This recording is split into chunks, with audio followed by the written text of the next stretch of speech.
You guys love these. I'm gonna go show you what we have going on for projects today. We had processed a couple turkeys, so I was able to make stock. So I made some soup with the leftovers, and then I have the stock in the pressure canner right now, so that's almost done. The next project we were working on was in here.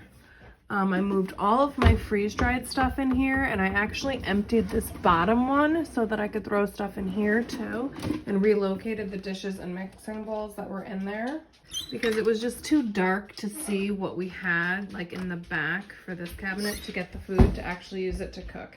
So far, my favorite thing to have freeze-dried is celery. I've been using it a lot.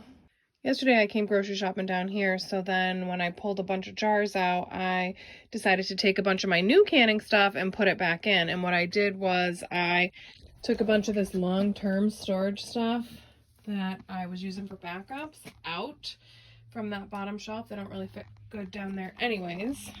And I did all smallmouth stuff down on this side because the smallmouth and the largemouth quarts are actually different heights, so when you're double stacking you have to separate them.